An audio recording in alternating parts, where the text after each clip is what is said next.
Welcome back, everyone, to The Leader Factor. I'm Junior, back with my co-host, Dr. Tim Clark. And today we're going to be talking about leadership in the context of a highly dynamic environment. The title to this episode is The Future is Human, which means in our mind that the future is less technical and more human. Not that it's not going to be technical, and we're going to talk about that, but it's mostly human. And you have the audacity to say that in an age of AI? I do. And we're going to talk about why we think it's a defensible claim. Yeah. And we think that it's necessary to look through this lens in order to be an effective leader in today's environment. If you don't acknowledge the human element, we think that you're going to get left behind, regardless of what access you have to technology, regardless of the type of technology you have access to. If you have access to bleeding edge technology, unlimited resource, we think that if you're still deficient at the human interface, you're going to lose, regardless of all of the other tools that you have. You can't make up for it. You can't compensate with everything else. No, you can't.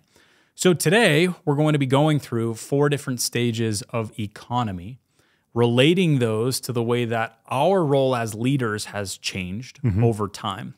And our role as leaders has changed dramatically, even in recent years. It's going to be different in 6 months. It's going to be different in a year. It will continue to evolve at a pace that's unprecedented. Yeah. And we often talk about that today. Well, things are going really fast. It's really dynamic. And that's kind of played out. But how does that relate to leadership?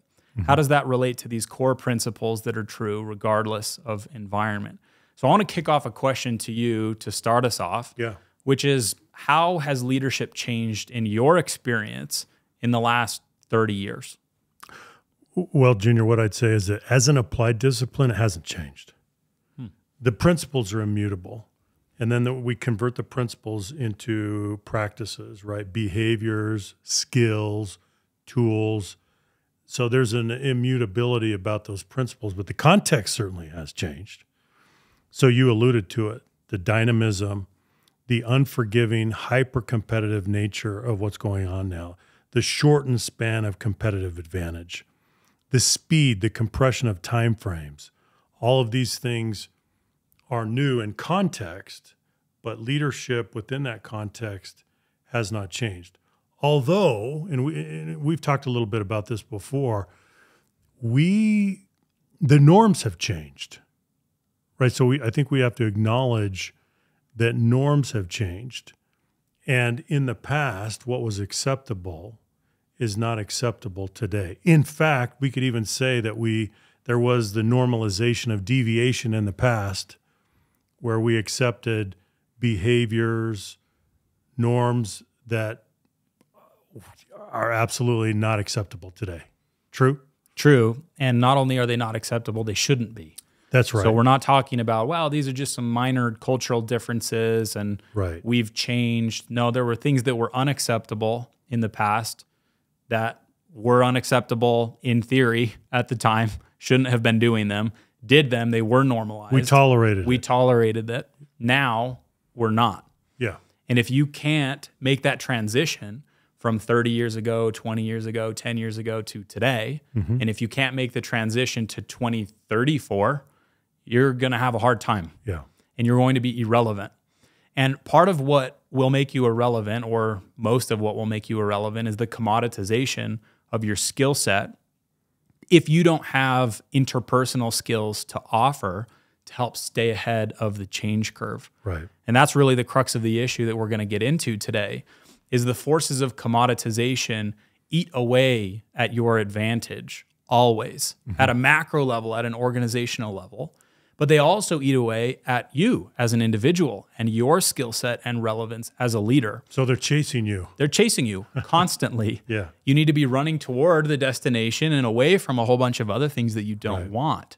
That's true in business. It's true in life. It's true in leadership. And so we're going to make that personal application and make that argument today. That's going to be, in my opinion, really interesting. This is probably one of the most fascinating topics to me that we could ever discuss. It really is. So I'm really anxious to dive into the meat of the episode and start breaking this down. So we want to start off by introducing an article and a book. So the article was written in 1998. It's called The Experience Economy, written by Joseph Pine and James Gilmore. Now, I've said this before, and I'll go on record again. This is one of the most underrated articles and subsequent books that has ever been written. You've said that many times. I have, and I believe it. I'm trying to get the word out. Yeah. I love this. I agree with you. Yeah, I think it's terribly important. I think that it was ahead of its time. I mean, look at that, 98. 98. And 99, the book comes out. Yeah, it was prescient to say. So we want to give kudos to Pine and Gilmore for their contribution to this literature, because I think that the framework that they put forward, other books that Pine's written that I also love, but this is going to be the basis on which we talk about the leadership transitions that have needed to happen over time. Which they don't address. Right, but it's a use case. It's an application of their framework to the leadership context. Exactly. Right. So they're talking competitive landscape and marketplace. Right. We're going to apply a similar framework to leadership and show the parallels, which I think you'll find are quite stark. So throughout history, there have been several progressions of economic value. So if we come in, we have agrarian, industrial, service, and experience. Let's dive into agrarian. Here's where we're going to start. So this is the first stage of economy. So think about the history of humans. Where did we begin? We began here, above and below the ground. We are extracting commodities. So we're talking about hundreds, thousands of years ago. Thousands of years ago. We're talking about potatoes. We're talking about coal. We're talking about wheat. Anything that you can see that comes out of the ground or is beneath the ground that we're taking out. So that's extraction. That's what we're talking about. And above the ground, harvesting. Yep. So commodities, well, minerals and things like that from below the ground, crops from above the ground. So let's take a look at this. 1776. What percentage of the population do you think was engaged in agriculture? What percentage of people were employed on farms? 90%. 90%. 90%. 9 out of 10. 1776. That's not that long ago. No, it's not. Right? In the course of human history, it's not that long ago at all. Homo sapiens? Yeah. No, it's not. 1776, 90% of people are employed on farms. Today, in the United States, what do you think that number is? You told me. I did tell you. And it was astonishing. Yep. I thought, Junior, I thought it was 4%. No. And I think that's what I told you. Yeah. I was way off. Is 1%. It's 1%. 1% that are employed on farms today. So here's the next question, which I think is interesting. It's an obvious question, but insightful. What happened to agricultural output over that period? Well, it certainly increased. Went through the roof. Yeah. It went through the roof. It's the only explanation. If you look at the population in 1776, what did we need to do to support that population? Not much. We didn't need to produce that much. What do we need to produce to support 350 million people? A whole lot more, right? Orders of magnitude more. Yeah. And yet orders of magnitude fewer people are employed on farms. From 90 to 1% is astounding. Junior, I was just thinking about when you shared those statistics with me, I was thinking about the presidents of the United States.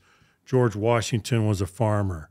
John Adams was a farmer, right? The first two presidents. Yeah. As recently as Jimmy Carter in the 70s, he was a farmer. Yep. He was a peanut farmer in Plains, Georgia. That wasn't that long ago. We don't have peanut farmer presidents. No, anymore. not anymore. Yeah. No one's a farmer. 1% of the population. Yeah. So what happened to agricultural output over the last 75 years? 75 years, a lot fewer years than from 1776. It has tripled. So agricultural output over the last 75 years has gone up 3x. 3 times. Wow. This is fascinating to me. Yeah. So we don't stay in the agrarian economy forever. We graduate. So at some point along the road, we move from agrarian to now the industrial economy. So what happens? Eventually, there's enough to go around. And in order for us to make our living in the market, we need to differentiate. And so maybe that wheat that we were bringing to market, we decide, let's grind it up, right? That's going to be our contribution to the marketplace. And that's all we're going to do. That's it. That's it. We're just going to process it one step. We're going to take this thing, we're going to modify it a little bit, and we're going to take it to market. What does the market do? The market responds and says, this is awesome. This is great. I don't have to do this step anymore. I'm willing to pay a little bit more, and I'm going to choose this product instead of this one that's going to be harder for me to deal with. And so what happens at that point? The person who moves into this next stage of economy begins to do well because of the differentiation that they're offering. And now what happens to the rest of the market? The market follows. Everyone else sees the person grinding up their wheat. They're like, that's a pretty good idea. They're making more money than I am. Yeah. Maybe I should give it a try too. So what happens? Now we have medium to low differentiation, medium to low price. The mechanism, we're making goods. We're combining things together into some offering that hadn't existed in the marketplace before. That allows us to increase price because we've managed to create some differentiation. What does that mean? It means that it's valuable, or it's rare, or it's inimitable, or we're organized to extract the value of whatever it is we're talking about. So that differentiation, though, is perishable. It's not going to stick around for forever. Right. Now, if we go back to the slide, I've annotated in here 100 years ago, 40% of people were employed in factories. 40%, 100 years ago. 1924, 40% of people are working in factories. That's incredible. Today, you know what it is? I don't. It's under 12. 12%. It's under 12%. So what has happened to output? You're going to start seeing the pattern as we're moving through. Output has gone through the roof. So there's something called the Industrial Production Index that they measure over time. These indices are really fascinating to track. So they'll track production in different pieces of industry over time. And you can see the index just goes up and to the right. Why is that? Because we've implemented some of these mechanisms. We've become more specialized. We've become more mechanized. We've scaled. We have better tooling. We have machinery. Yeah. We've introduced technology, which has allowed output to go up. Another index, Junior, is just the productivity index over time. And it's astonishing. It's up and to the right. Right. The volume, the scalability that we've been able to achieve is incredible. So after we move from the industrial economy, we move over here into service. So an interesting example across all four of these is coffee, right? Let's take coffee. In the agrarian economy, what is the output for coffee? A coffee bean. That's it. In the industrial economy, what is the output for coffee? It might be ground. We put it in bags. We put it on the shelf. You can buy it. You can brew your own. Yeah. Great. At one point, that was novel. At one point, that was very differentiated. And then we move into service, where we take the beans, we brew coffee for someone else. Someone stands up a little coffee shop, or they start brewing coffee in a 7-Eleven, and they say, here's your cup of coffee. Right. That coffee bean, the coffee beans to make the cup of coffee, let's call it 10 cents. Now, powder on the shelf, maybe let's call that $1. 7-Eleven, let's call it $2. So what's happening to price as we go through these stages of economy applied to that product? They go up, right? So we're delivering a service now. Hands, some head. We've got to think a little bit harder in this one. We're going to say we're going to do dry cleaning. We're going to do lawn care. We're going to do whatever it is. Medium differentiation, medium price. So price is going up, but we're still not at the top. So this may have seemed straightforward and obvious to this point, right? We move from agriculture, we get into industry, we move into service. Now where do we go? Yeah. We move into experience, a new stage of economy that's fundamentally different from the previous three. The forces of commoditization have eaten the bottom all the way to this point. All the way through. Forcing new differentiation to take place in another stage of economy. So if we come down here to the experience economy, high differentiation, high price. What is the mechanism? We are staging experiences. And this is going to be the tie into leadership that we'll make today. But staging experiences is hugely important. This is how we move from 7-Eleven coffee to Starbucks. This is how we charge $7 for coffee instead of $1 or $2. $5 a margin, not that it's all, is attributable to the experience that we get. Now, the product has to meet expectations, but then again, what is the product? Is the product the coffee? Changes the definition of the And part of it, right? it's the ambiance, it's the culture, it's the experience. Well, that's why we needed a new word, Junior. We couldn't just use the word product, even though you could expand the definition of product. It wasn't capturing it all. Yeah. And so we moved to experience because it brings all of it in. So Pine says, what's the hallmark of the experience economy? A memorable experience, a memory. That you take with you. That you take with you. So it's not just the consumption of whatever it is we're offering. It's all of the infrastructure and environment that surrounds that experience. So now let's talk about commoditization as it relates to leadership. Commoditization pushes all of these organizations to differentiate. If they don't, then they have to compete on low price. Eventually, you can't do that for most organizations, it will be very difficult to compete on price, especially today.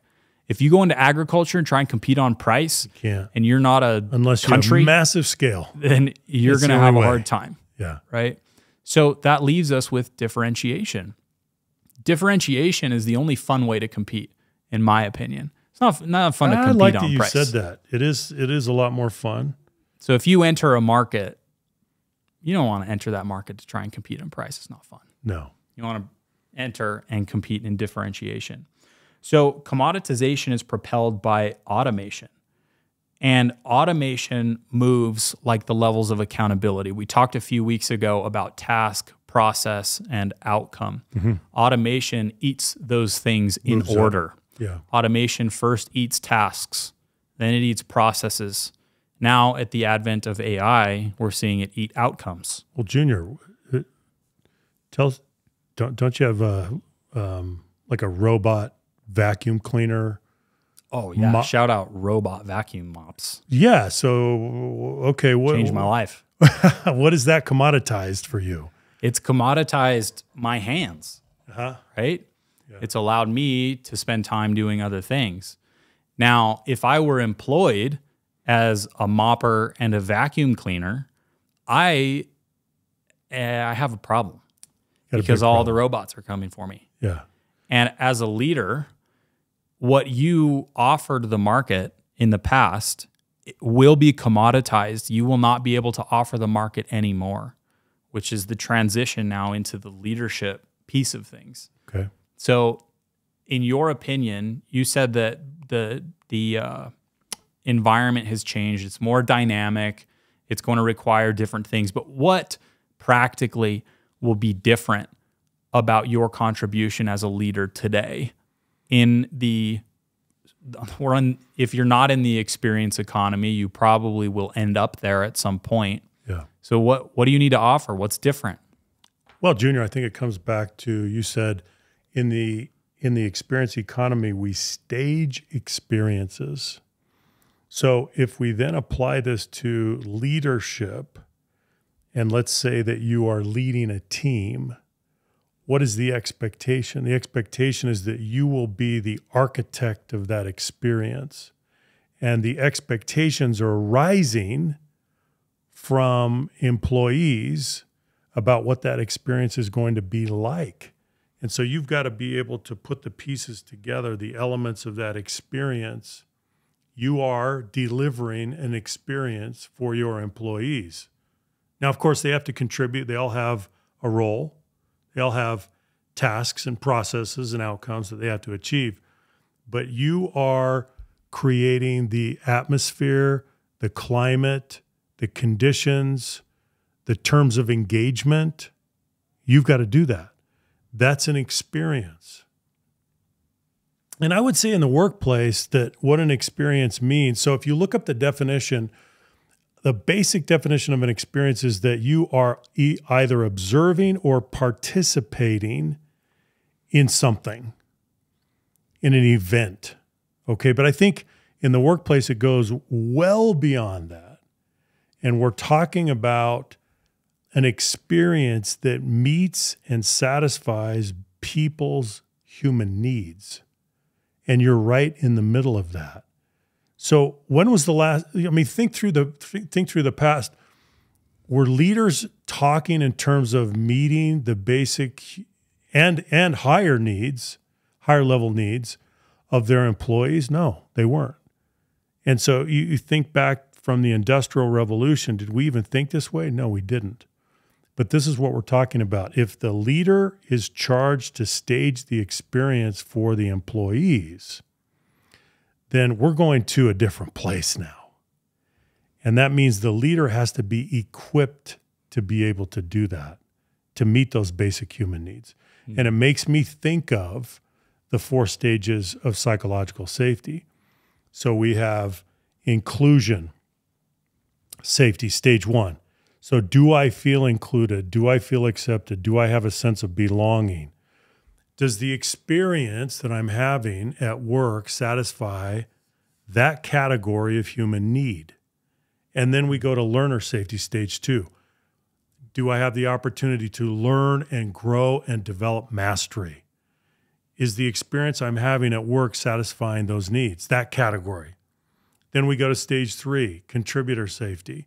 Is the experience giving me an opportunity to make a meaningful contribution with an appropriate level of autonomy, right? Is the experience offering me that, my professional experience? And then finally, stage 4, challenger safety. Do I have an opportunity to challenge the status quo, to make things better, to innovate, to solve difficult problems, to make breakthroughs? Is the experience offering me that opportunity? So to me, when I think of experience and I think about staging an experience as a leader, I think that I have to take some responsibility for providing the opportunity to the members of the team to satisfy those human needs. So when I think of it through that lens, then I think, wow, being a leader in the experience economy is an exciting opportunity, but it's also a bit formidable. It's also a little bit intimidating because am I up to that? Right? Think about what I have to do. This is anything but a transactional relationship with the members of my team. I have to think about the ongoing experience that everyone's having. Yeah. And what are their career goals? What are their hopes and dreams? What are their aspirations? So this is a shift, to be sure. It's a massive shift. The link to psychological safety is fascinating to me. It is. I hadn't thought about it the way that you've described it. And I do think, and if I look back at my own experience, those experiences that have been memorable in the most positive way have included elements from each of those stages. I felt included. I could contribute. I've learned something. I've been able to make something better. So sometimes, let me just insert one more comment. Sometimes people have used in the past the word, the concept, a career best experience. Yeah. And if you ask people, well, what does that mean to you? Break it down. They inevitably go back into those 4 categories of human need when they reveal what it was that made that a career best experience. Yeah. I felt the inclusion, the connection, the relationships. I was able to learn and grow.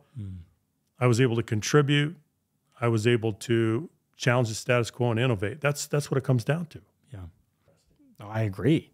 And here's my point, which hopefully wasn't too long-winded. Consumer preference changes and consumer expectation changes as we move through stages of economy. Employee preference and employee expectation changes as we move through stages of economy. So similar to the idea that there are stages of economy, I think that there are stages of leader that are parallel to these stages of economy. You might be an agrarian leader. You might be a service economy leader. Yeah, that's a thought. Now, so you meet the minimum requirements. Right. Maybe an agrarian leader per se is someone who just tells you what to do. Yeah. Just says this is the job. Yeah. And that's it. You get no further instruction, and maybe they just blow the whistle. And that's all. They just yell. And then maybe in industrial, there are some performance requirements. Maybe you have an annual performance review and they bark at you, and that's that. Then maybe in service, they'll tolerate this idea that you're a human and that they should probably treat you with some degree of respect. Really, look at history, right? This is how it's gone. True. Yeah. And you look at the way that leaders behave in the workplace, and it's not far-fetched. Yeah. No, I've had some leaders that were pretty antiquated in the approach, right? Yeah. Yeah. And there's no attempt or thought to satisfy these basic human needs that we talked about. No, not at all. But some leaders and organizations have started to move into the quote unquote experience economy of leadership. And they've started to say, hey, you know what? Psychological safety, vulnerability, these are some things that I need to think about. Right. The way that you feel when you raise your hand to ask a question, maybe that's something I should key in on, right? The best leaders are keying into this, and they're seeing that this has so much to do with the innovation of their teams, the performance of their teams, the longevity of their teams, the health of their teams. The healthiest teams, those that feel most psychologically safe, are those who are going to be the most high performing. We know that. It's in the data. And organizations are figuring it out. The forces of commoditization are pushing that and will eventually impose that. So if you don't differentiate or at least comply with whatever the stage is that we're at, you are going to be left behind as a leader. Other people are going to start doing this. And this is part of the urgency that we want to impose to the audience, which is this is happening. We work with some of the biggest, brightest organizations on planet Earth. How many Fortune 500 companies have we worked with in the last 4 weeks? Yeah. They are seeing this is important. It's very true. Some of them are moving faster than others. Some are doing it begrudgingly. Some are doing it with huge speed and resource. They will win over time, regardless of the technology that they have access to. This is what I'm convinced of. Because what is the antecedent to technological innovation? Humans. Right. Who makes the technology? Humans. Do they do that in isolation one by one? No. They do that in teams. They do that in teams with leaders. They do that in divisions, in geographies, in organizations. If the organizations cannot improve the human interface, they will not be able to advance technologically to gain any share in whatever market they're in. This goes for nonprofit. This goes for government. Yeah. Any sector. We work with all of them, and the principles all apply. Junior, I want to make a couple of points that come to mind. One is, well, I think back, this is not just theoretical. This is my actual experience. Early in my career, I worked in heavy manufacturing in the steel industry.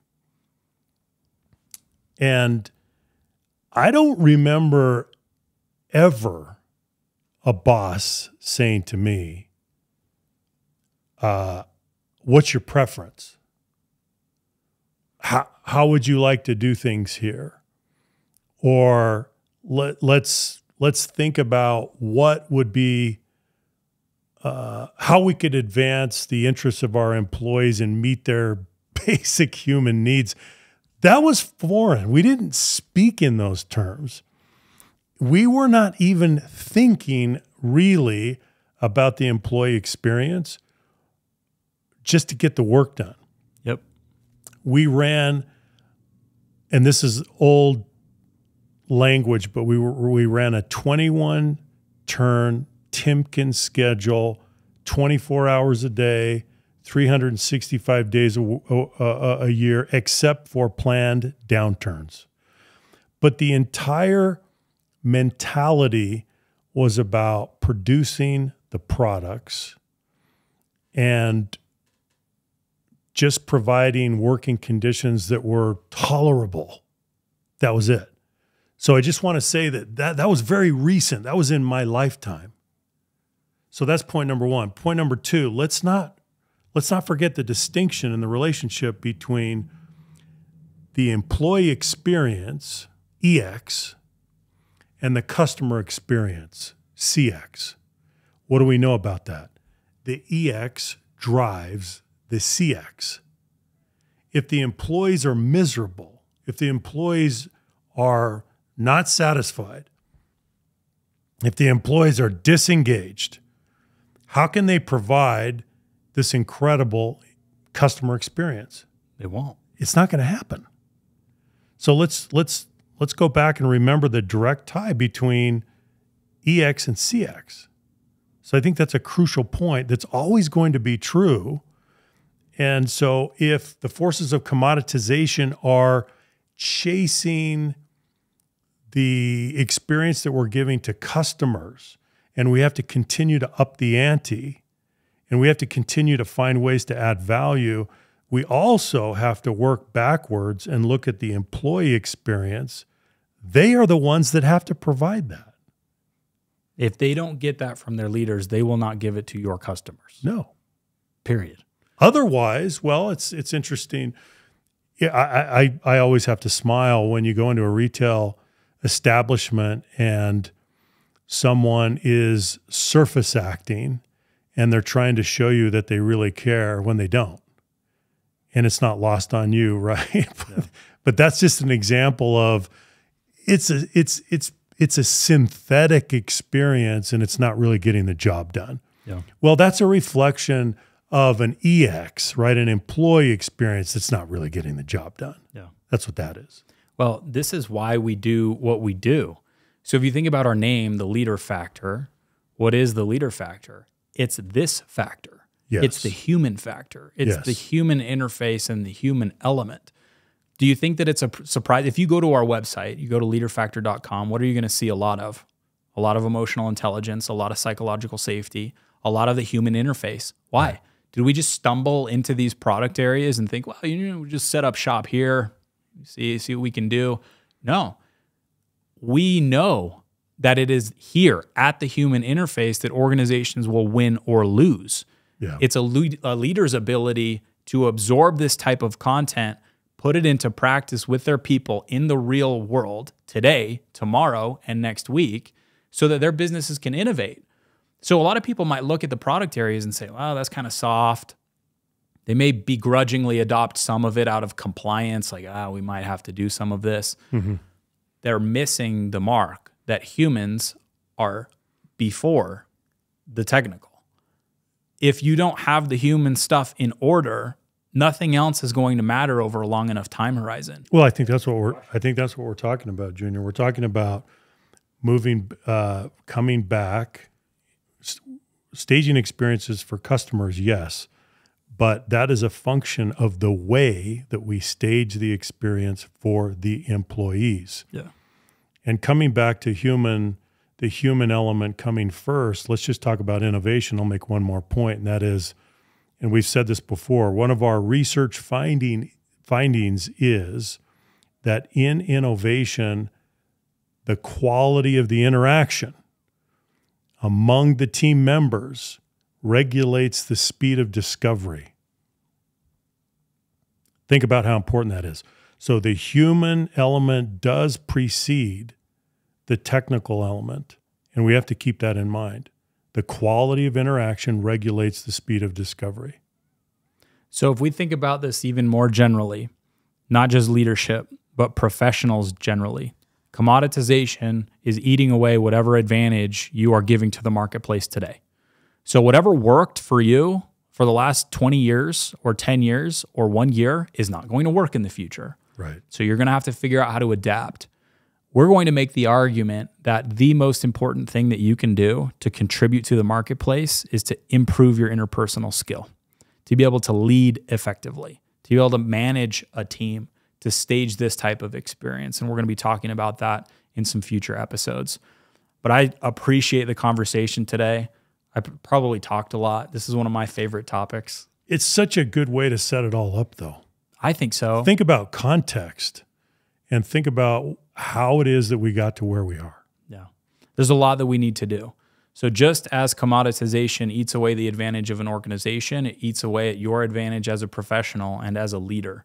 So in order to stay relevant, you got to do this stuff. You got to do this stuff. And that's why we're here Yeah. at Leader Factor to help with the leader factor for you.